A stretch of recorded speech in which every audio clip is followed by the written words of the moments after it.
안녕하세요, 미니입니다.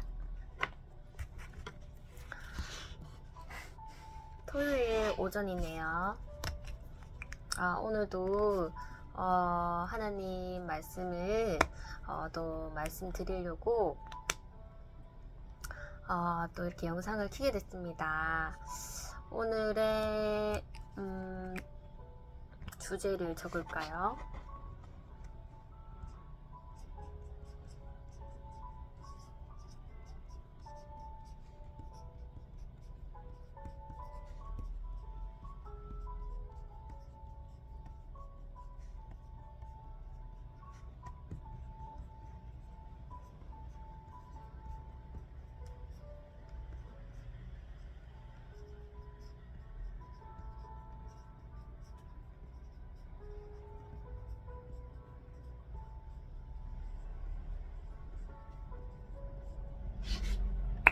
오늘의 제목은 좀 깁니다.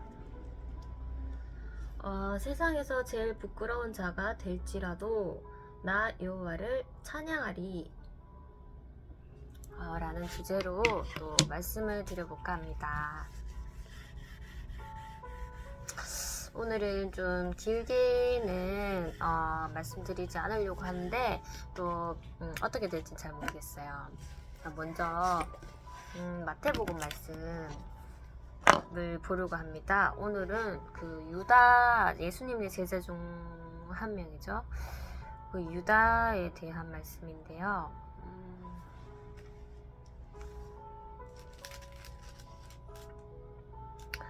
마태복음 26장에 유다가 배반하다 26장 14절이네요. 그때에 12 중에 하나인 가룟 유다라 하는 자가 대제사장들에게 가서 말하되 내가 예수를 너희에게 넘겨주리니 얼마나 주려느냐 하니 그들이 은 30을 달아주거늘 저가 그때부터 예수를 넘겨줄 기회를 찾더라.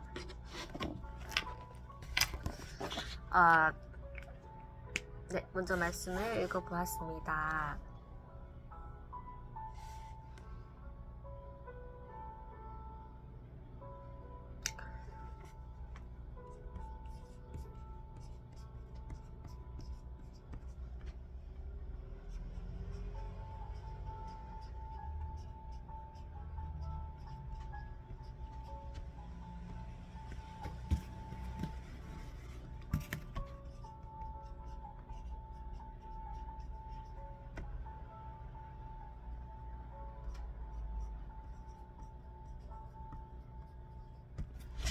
자, 이렇게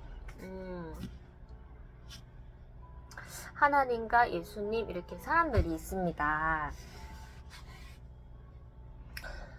하나님께서 예수님을 이 죄인인 사람들을 구원시키기 위해서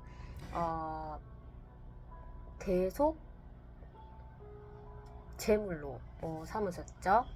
그래서 예수님께서 예수님이 이 땅에 태어나신 목적은 이 사람들의 죄를 대신해서 이 사람들을 하나님과 함께 관계가 좋게 하기 위해서 죄가 없어야 되겠죠. 그래서 하나님과 사람들의 관계를 좋게 하기 위해서 예수님께서 이제 화목 제물로 이렇게 이 땅에 오신 것이죠.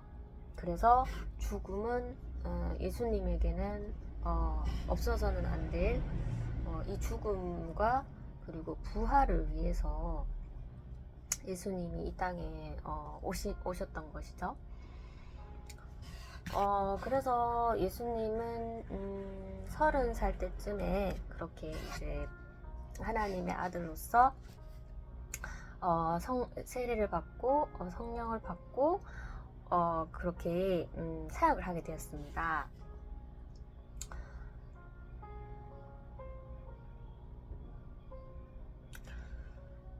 그런데 예수님의 능력과 이 사랑 이게 다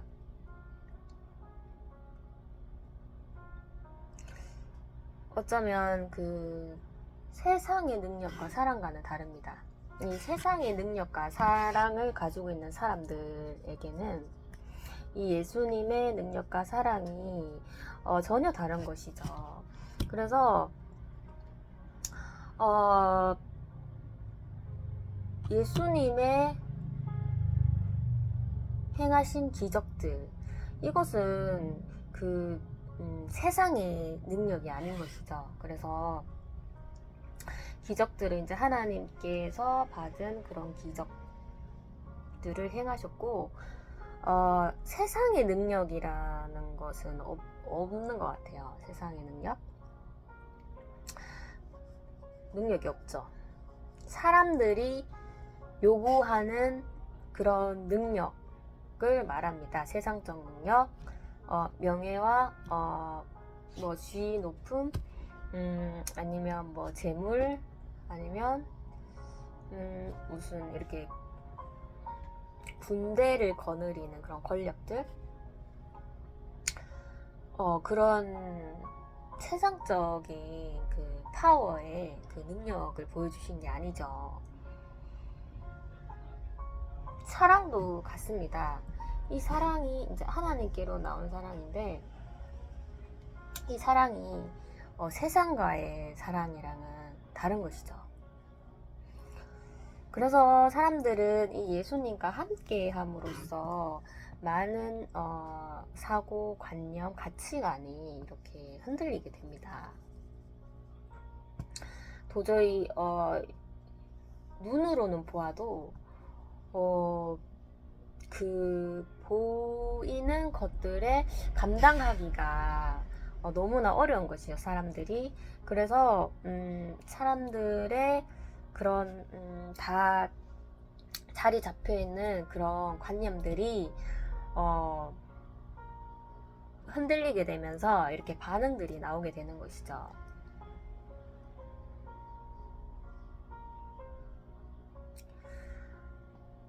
그 영화 중에서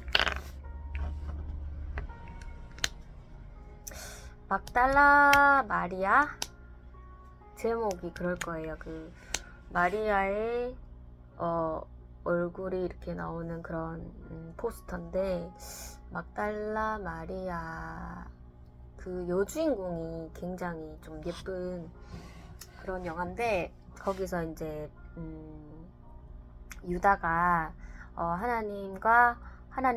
예수님을 만나고 예수님과 함께 동행하면서 이제 기적들을 봤죠. 기적들을 이제 세상의 그런 기적이 아닌 하나님의 기적들을 보고 유다가 정말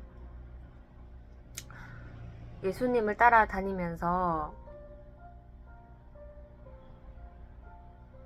하나님의 능력과 사랑을 받지만 그것을 좀 인정하지는 않았던 것 같아요. 그래서 결국에는 예수님의 감추어진 능력, 그 세상적인 능력이죠. 유다가 생각하는 그 세상적인 능력을 유다는 기대를 하고 있었습니다. 그래서 그 영화에서 나온 장면이 이제 그 능력을, 세상적인 예수님 가지고 계신 그 세상적인 능력을 보기 위해서 예수님을 유대 지도자들한테 판 거죠. 같은 예수님의 제자였는데 넘겨준 거죠. 그 예수님의 대적들에게. 그래서 넘겨줌으로써 예수님께서 곤란해지면은 세상의 능력이 나올 것이다, 이렇게 생각을 했던 것이죠. 하지만 예수님이 마지막 때에 유대 지도자들에게 이제 끌려가고 박해를 받고 죽음까지 처해 있을 때 유다는 예수님이 세상적 능력을 보여주시지 않은 것에 엄청난 실망감을 느꼈죠. 그래서 결국에는 자살하게 됩니다.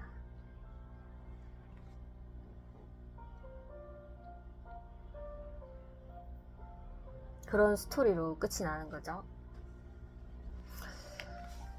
어,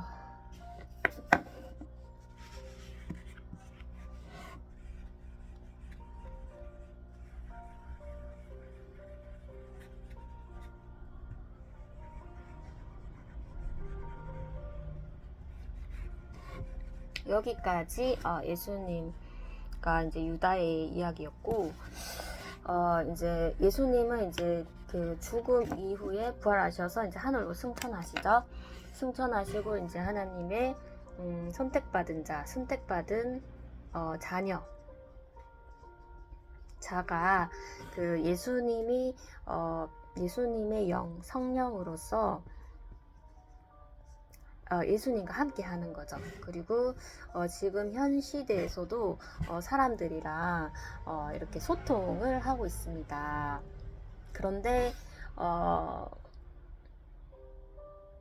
사람들이 생각하는 나의 모습은 그 세상의 능력과 세상의 사랑을 요구하지만 이것은 이제 예전에 예수님을 영접하지 않은 예전에 나의 자신이 세상적인 능력과 사랑을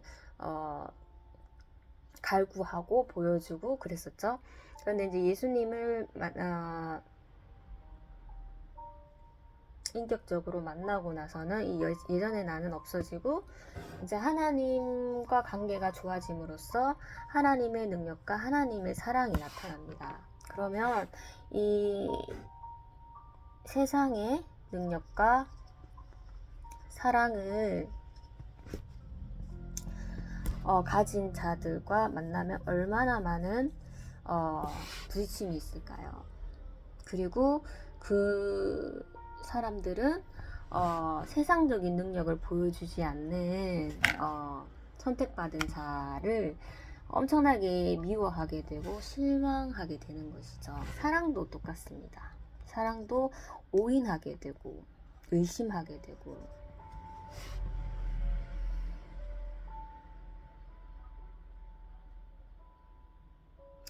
그래서 오히려 이것을 실망하고 떠나시는 것보다 정말 이렇게 맞물려지지 않는 그런 관계 속에서도 정말로 자신의 솔직한 마음을 이렇게 정말 받아들이기 힘들죠. 솔직한 마음을 표현해야 되는 것이죠.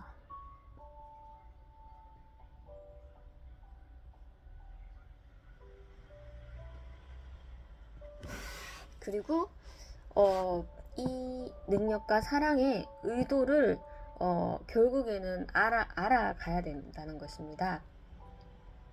그래서 그 첫 단추가 자신의 마음을 숨기지 않고 드러내는 것. 나에게 내가 들을 수 있도록. 근데 그게 엄청나게 괴롭습니다. 나 자신은. 그것이 이제 핍박과 부끄러움일 수도 있어요. 세상이 주는 부끄러움, 박해. 그런데 이것을 내가 직접적으로 들어야지 그것이 막혀있던 관계가 회복되는 것이죠. 그리고 그 사람들이 하나님의 능력과 사랑을 받아들였을 때 얼마나 힘들어하겠습니까? 첫째, 사람들이 힘들어하고 둘째, 그 사람들에게서 나온 반응을 듣고 이제 선택받은 자가 힘들어하죠. 그리고 선택받은 자는 심령이 가난해지기 때문에 하나님께 그 마음을 또 올려드리는 거죠. 그러면 하나님까지도 힘들어하는 것이죠. 이 삼중으로 이렇게 이 힘듦이 전달되면 그것이 그냥 뭐 힘듦에서 끝나는 것이 아니라 관계의 회복 그리고 그 사람의 죄성에 관한 그런 회복이 된다고 저는 믿고 있습니다. 그래서 핍박받는 이유, 박해받는 이유, 부끄러움을 받는 이유도 이것이 정말 일상에서 없었으면 좋겠는 거겠지만 내가 과거에는 예수님 만나지 않았을 때는 이것이 다 필요 없는 것이죠. 근데 예수님을 만나고 나서부터는 정말 정말 세상적인 낙을 위해 사는 하루가 아닌 것인 것이죠. 하루라도 정말 사람과 하나님과 관계가 좋아지기 위해서는 내가 이제 예수의 영을 받고 그 중보자의 역할을 하는 것이 이제 나의 역할입니다.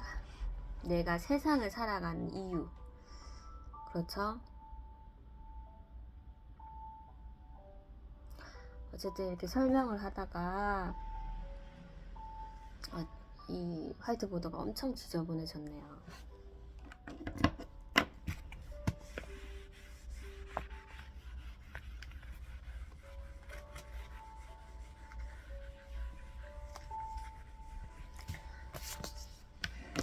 그런데 때로는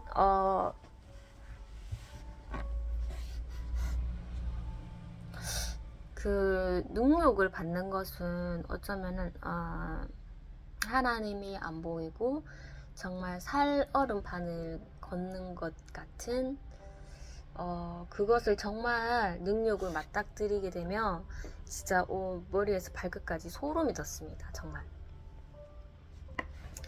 그런 느낌이죠. 그래서 그것을 그냥 지금은 나의 앞에서 마음을 감추고 웃고 가지만 뒤에서 그렇게 하는 것보다는 차라리 나의 앞에서 내가 한번 들어볼 테니까, 힘들지만 들어볼 테니까 나의 앞에서 이렇게 말하는 게 그것이 이제 낫다고 저도 이렇게 생각을 하지만 막상 듣게 되면은 그 오는 후폭풍이 너무나 커요. 그래서 정말 이 하루의 일상이 다 무너질 정도로 이 판단이 앞으로 걸어갈 판단이 안 서게 되는 거죠.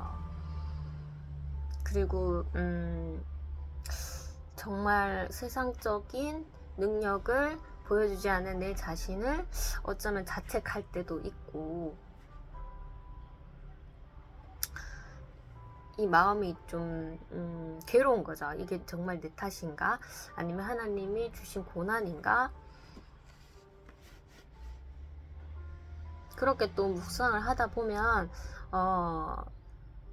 또 하나님께서 하나님이 주시는 그런 생각들로 또 위로를 해주시는 것 같아요. 그래서 결론은 이 세상에서 제일 부끄러운 자가 될지언정 나는 주곧 여호와를 찬양하리.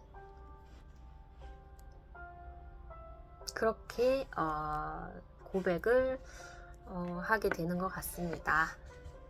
오늘은 그래도 조금 짧았네요. 20분이 다 되어 갑니다. 오늘은 여기까지 하겠습니다. 감사합니다.